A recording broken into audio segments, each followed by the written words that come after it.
है कि आपने कहा था कि हमें इच्छा नहीं पालना चाहिए, पर अब अगर हम इच्छा पालेंगे तभी तो उसके पीछे रहेंगे ना। जैसे कि अब मेरा इच्छा था कि 10th में 10 पॉइंट्स लाना था, बल्कि इच्छा था, उसके पीछे दौड़ने की वजह से ही तो मैं अच्छा ला सकी ना। तो इच्छा रखना अच्छा है या? आप सभी चैनल को सब्सक्राइब कर लीजिएगा। जो भी यूट्यूब पर देख रहे हैं चैनल को सब्सक्राइब कर लीजिए और शेयर कीजिएगा। राधे राधे दोस्तों, स्वागत है आपका हमारे YouTube चैनल उषा भक्ति मार्ग में। बात करेंगे हम आज ऐसी लड़की की जो कि पंडाल में आती है और कहती है गुरुजी, जैसे कि हमारी बहुत सारी इच्छाएं होती हैं जिन्हें हमें पूरी करना होता है। अगर हम इच्छाओं को अपने बस में रखेंगे तो फिर हम आगे की इच्छा कैसे करेंगे, और जो भी पढ़ाई लिखाई है और जो हमारी इच्छाएं हैं वो पूरी कैसे करेंगे। आइए दोस्तों देखते हैं इस विषय में गुरुजी ने उस लड़की को क्या समझाया। आज का वीडियो बहुत ही ज्ञानवर्धक होने वाला है, बीच में छोड़ के ना जाइएगा, बने रहिए हमारे साथ इस वीडियो के अंत तक। बेटा ये इच्छाएं तो ठीक हैं, बाकी इच्छाएं अनेक प्रकार की होती हैं, है ना। वो इच्छाओं का मना किया जाता है। आप तो आगे बढ़ो, खूब हम क्या कहते हैं कथा में, खूब नाम कमाओ, पैसा कमाओ, इज्जत कमाओ, सब करो, पर सब करते हुए ये मैं नहीं करता, ये भगवान कर रहे हैं, ये फीलिंग रखो। और इच्छाएं कई प्रकार की होती हैं, काम, क्रोध, लोभ, मोह, इनकी इच्छाएं कम करना है, उन इच्छाओं की बात है। बाकी तो पढ़ाई में कंपटीशन होता है, पढ़नी चाहिए, ज़्यादा से ज़्यादा पढ़ो, ज़्यादा से ज़्यादा धन कमाओ।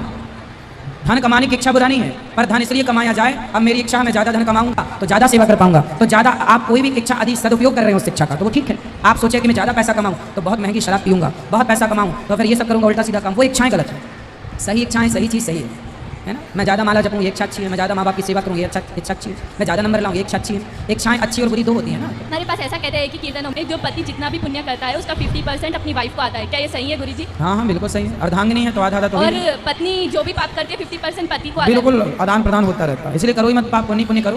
ओके, थैंक यू गुरुजी। खुश रहिए। राधे राधे गुरुजी। पहले आपको मैं तो धन्यवाद करना चाहती हूँ, क्योंकि मैंने 15 साल पहले गुरु दीक्षा ली थी, पर कुछ भी मालूम नहीं था। अभी 1.5 साल पहले आपके भागवत से जुड़ी हूँ यूट्यूब के माध्यम से। उसके बाद से मेरा पूरा ज़िंदगी बदल गई गुरुजी। अच्छा। मैं तो पूरा हर चीज़ खाती थी, मेरे परिवार में सब कुछ खाती थी।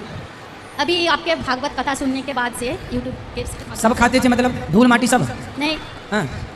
मांस मुर्गी ये सब। एक हफ्ता सुनने के बाद से मैं पूरा सब छोड़ दी, प्याज लहसुन सब छोड़ दी। तालियां होनी चाहिए इनके लिए।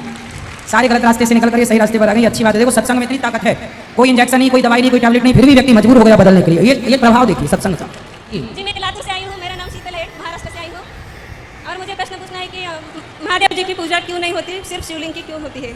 भाई महादेव ही वो शिवलिंग के रूप में विराजे हैं। लिंग शरीर होता है, शरीर को ही लिंग शरीर कहते हैं। शिवलिंग का वो पूरा विग्रह ही मानना चाहिए, भगवान शिव ही है वो पूर्ण रूप से, है ना। अब श्रावण महीना शुरू हो गया, पर मुझे महादेव जी में शिवलिंग में मन नहीं लगता, पूजा उतना मन नहीं लगता। पर जितने भागवत पढ़ती हूँ उतना बिहारी जी में मन लगता है, उतना शिवलिंग पे नहीं मन लगता। तो ये क्या गलत है क्या? नहीं सही है, भगवान ने मन लगाई, ठीक है। मैं जब आई तो रोने लगी आपको देख के, मेरी बेटी है। खुश रहिए। राधे राधे गुरुजी। राधे राधे। धन्यवाद गुरुजी। महाराज जी कि जाने अनजाने में अपने से जो जीव जंतु है, जो हमें दिखते भी नहीं, वो हमसे मर जाते हैं, तो क्या उसका भी पाप हमको लगता है? जो हम जान करके पाप करते हैं उस पाप का दंड हमें मिलता है। जो हम जानकर नहीं करते, जो हमसे धोखे से या ना चाहकर होते हैं, उनका हमें दोष नहीं लगता।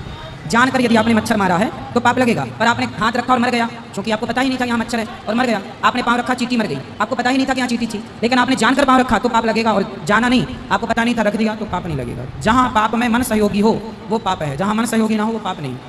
और महाराज जी मेरा दूसरा प्रश्न ये है कि कान्हा जी ने जब अपने प्राण त्यागे थे तो राधा जी ने भी अपने प्राण त्यागे थे क्या? और त्यागे थे तो पहले राधा जी ने त्यागे थे? हाँ, पहले प्राण त्यागना नहीं, भगवान के धाम में ये बैकुंठ जहाँ से आए थे ना, 7 शरीर वहीं चले गए। पहले राधा रानी गई, अंतम भगवान जी गए। धन्यवाद गुरु जी। राधे राधे गुरुजी। जी मैं आपकी बहुत बड़ी फ़ैन हूँ, मुझे आपका स्टाइल हर चीज़ मुझे अच्छा लगता है। मैं 6 महीने से यूट्यूब पे जुड़ी हूँ, आपकी कथा सुनती हूँ। और मुझे मेरी समस्या ये है कि मेरे पति 1.5 साल हो रहा पैरालिसिस हो गया, 2 बार अटैक हो गया, मेरे 3 लड़कियाँ हैं, और मुझे समझ नहीं आ रहा मैं इन सब चीज़ों से कैसे निकलूँ बाहर। कोई बात नहीं, आप स्वयं जो कार्य करते हैं वो करते रहिए। पति का कार्य संभाल सकें तो संभालिए, बेटियों को योग्य बनाइए कि वो सेल्फ डिपेंड बने, आत्मनिर्भर बने और काम करें खुद स्वयं, है ना। और आप संस्कार अच्छे दीजिए अपनी बेटियों को। जी बस। आप कहते हैं ना गुरुजी, मतलब नौकरी नहीं करनी चाहिए, अपना खुद का बिजनेस करना चाहिए। नौकरी लेने वाले नहीं बनो, नौकरी देने वाले। जी मैंने भी अपना खुद का छोटा सा बिजनेस स्टार्ट किया है हाल ही में। अच्छा। मुझे आपकी कथा बहुत अच्छी लगती है, और गुरु माँ जी भी बहुत अच्छी लगती है। मैं बहुत आपको देखे बिना मेरा दिन नहीं जाता गुरुजी। खुश रहिए। मुझे आपकी दस्ती वगैरह कुछ भी, आपकी निशानी मुझे चाहिए गुरुजी, मैं बहुत बड़ी फ़ैन हूँ आपकी। खुश रहिए, सदा सुखी कुछ रहिए। तो कुछ आप बताइए क्या चाहिए? छोटी सी चीज़, आपकी निशानी चाहिए मुझे। तो क्या चाहिए, मतलब किस रूप में चाहिए? अर्थात ये लो, नहीं जी जी ये लीजिए। मैं धन्य हो गई गुरुजी। जी राधे राधे। सबसे पहले आपकी माँ को प्रणाम, जो आप जैसे बेटे को जन्म दिया ताकि हम लोगों को मार्गदर्शन कर सके।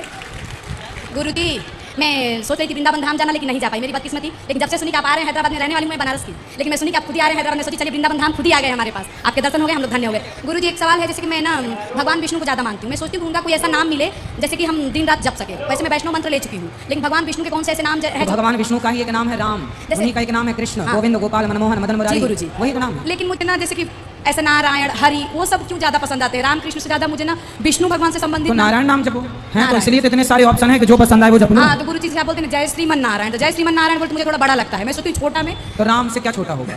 राम कृष्ण मुझे उतना नहीं, जैसे मैं नारायण से संबंधित नाम चाहती हूँ। तो नारायण का ही नाम राम है मेरी बहन, मेरी माँ। राम और नारायण कोई अलग अलग नहीं है। नारायण जप सके, नारायण श्रीमन नारायण, नारायण जपो, नारायण नारायण श्रीमन नारायण, राम ही नारायण है, इन्हें अलग ना समझो, ये अलग मानना भी एक अपराध है। धन्यवाद गुरुजी, मैं धन्य हो गई आपसे बात करके। खुशी जी, आपके चरणों में कोटि कोटि प्रणाम। मेरी माता जी की तरफ से बोल रही हूँ, उनके आशीर्वाद से ही मैंने आपके भजन सुना और कथा सुनना प्रारंभ किया है, और मैंने कभी सपने में नहीं सोचा था कि आपके दर्शन कर पाऊंगी। इसके लिए ठाकुर जी के चरणों में और आपके चरणों में कोटि कोटि प्रणाम। मेरा एक प्रश्न है, अगर कुछ गलती होती है तो क्षमा चाहती हूँ। हम जैसे ज्ञान की बहुत कम नॉलेज है, पर ये चाहती हूँ, आपने कितनी बार अपनी कथा में बताया है कि हम खाली हाथ आते हैं, हम खाली हाथ जाना है, लेकिन फिर भी हम जब भी कोई कार्य करते हैं उससे मोह बंध ही जाता है। जब अपनों से मोह नहीं रहता है, किसी मोह माया से मोह नहीं रहता है, तो फिर इस मोह के बंधन से इंसान कैसे मुक्ति पा सके? भगवान के चरणों में एक पल के लिए भी मन नहीं लग पाता है, अगर वो लग जाए तो ठाकुर जी की बहुत कृपा है। इस तरफ अपना प्लीज़ मार्गदर्शन करिए। देखिए, अंधकार को मिटाना है तो केवल दीपक जला दीजिए। यदि मोह को मिटाना है तो भगवत प्रेम का दीपक जला लीजिए। जिस दिन भक्ति का दिया हृदय में जल जाएगा तो मोह मिटाना नहीं पड़ता, संसार छोड़ना नहीं पड़ता। भक्तों ने संसार छोड़ा नहीं है, सब छूटता चला गया। भक्तों ने जब प्रेम को बढ़ाया तो छूटता चला गया, तो अपने आप छूट जाएगा, आपको पता ही नहीं चलेगा कि कब छूट गया। सब कुछ छूट गया है, इस लेकिन- संसार में ठाकुर जी के सिवा कोई नहीं है, बस है माता भगवान जी? कोई अपना माने रहो, बस यही ठीक है। धन्यवाद। राधे राधे गुरुजी, जी, मैं यहाँ डोनेट करने आया हूँ पैसे, अच्छा। वृद्ध माँ के लिए। वाह, तालियां बजा दो। छोटे छोटे बच्चे वृद्ध माओं के बारे में सोच रहे हैं। मैं वहाँ आके देना चाहता हूँ आपको। ठीक है, दे दीजिए, मुझे 2-3 क्वेश्चन पूछना है। पूछ लो। महाराज जी, आपने बोला था कि भाइयों की निंदा मत करो किसी को। भाइयों ने खुद मार के घर से निकाल दिया। मैंने 4 साल मेरी माँ की सेवा की, अंत में क्या मिला? धिक्कार मिला, गालियाँ मिले, बददुआएं मिले। तो मैं आपसे पूछना चाहिए उसका मतलब क्या है? मेरा घर छीन लिया मेरे भाभी ने, सजे समाज के सामने मेरे को मारा। मुझे इंसाफ चाहिए। पति हैं आपके? पति मेरा साथ है। तो फिर आप इंसाफ चाहिए तो कानून की शरण में जाइए और गुहार लगाइए, कंप्लेंट कीजिए उनके साथ, उनके जिन्होंने आपके साथ अत्याचार किया है। मेरी माँ, आपका घर कोई हड़प सकता है? कैसे हड़प सकता है? कानून है, व्यवस्थाएं हैं, वो सहयोग करेंगे आप। मेरी माँ के और मेरे भाई के नाम से बोल रही, मेरा पति का कमाई है बोल के। 4 साल जब बीमार थी, यदि वो घर आपके नाम पर है, मेरी माँ ने मेरे नाम पे कर दिया। हाँ, तो वो होगी आपके पास जो डॉक्यूमेंट्स दिखाइए और आप उस आधार पर केस लड़ सकते हैं, जीत सकते हैं। बिल्कुल। मुझे इंसाफ मिलेगा? क्यों नहीं मिलेगा? भगवान यहाँ तो मिलेगा, यहाँ की सरकार तो यहाँ का कानून तो देगा। ईश्वर, यदि आप सच्ची हैं तो ईश्वर भी आपको न्याय देंगे। दोनों अदालतों से आपको न्याय मिलेगा।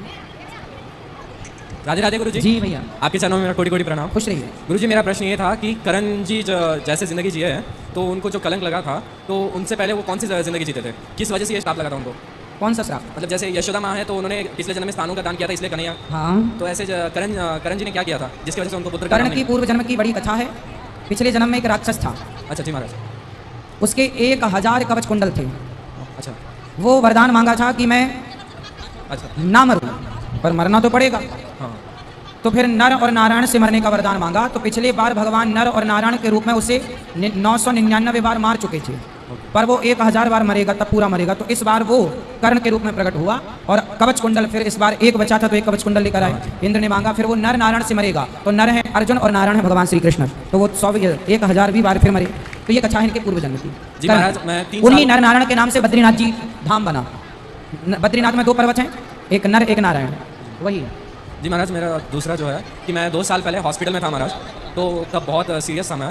तो मुझे कुछ डॉक्टर्स भी, पूरी टीम मुझे 30 दिन तक मॉनिटाइज किया। तो उन्होंने भी कहा कि तो कुछ भी नहीं लग रहा है, लेकिन आप बीमार बहुत हो। तो उन्होंने कहा, तो मैंने तब से आपकी कथा सुनना शुरू किया महाराज। तब से आज इतना मोटिवेट हो गया। मैं 18 साल का हूँ और मैं 4-5 बिजनेस करता हूँ महाराज। अच्छा। मैं और मेरे पापा के साथ पानी का बिजनेस और अलग फ्लोर क्लीनर, ये सब का बिजनेस करता हूँ महाराज। खूब तरक्की कीजिए आपके वहीं से। राधे राधे महाराज। राधे राधे।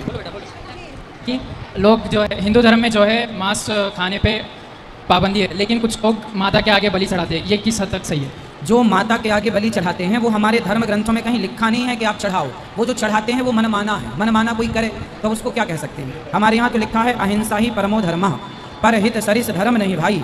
तो जहाँ अहिंसा की बात है वहाँ हिंसा को इजाज़त कैसे? जो कर रहे हैं वो मनमाना है। अब जैसे माँ बाप की सेवा करनी चाहिए, पर कोई बेटा अपनी माँ बाप को मारने लग जाए, प्रताड़ित करने लग जाए, तो लिखा छोड़ी है, पर वो मनमानी कर रहा है। और एक प्रश्न था गुरुजी, साईं बाबा को लोग भगवान की तरफ पूछते हैं और कई लोग कहते हैं कि वो भगवान नहीं है और वो कहते हैं कि वह गुरु है। तो शास्त्र में ऐसा लिखा है कि गुरु ब्रह्मा गुरु विष्णु गुरु देवो महेश्वरा गुरु साक्षात परब्रह्मा तस्मै श्री गुरुवे नमः। तो उस हिसाब से अगर देखें हम गुरु के हिसाब से तो वो भगवान की तरह ही पूजनीय है। तो आप कैसे? गुरु ब्रह्मा गुरु विष्णु, इसका अर्थ क्या हुआ? गुरु ब्रह्मा, इसका मतलब अर्थ हुआ कि गुरु आप ब्रह्मा इसलिए है क्योंकि वो आपके अंदर सुनो, गुरु ब्रह्मा ब्रह्मा ही गुरु है, गुरु विष्णु ही गुरु है, गुरु देवो महेश्वरा भगवान शिव ही गुरु है। इंसान ब्रह्मा विष्णु से नहीं हो सकता। गुरु श्रेष्ठ है, गुरु पूज्य तत्व है, पर गुरु भगवान नहीं है, याद रखिएगा। गुरु भगवान नहीं है।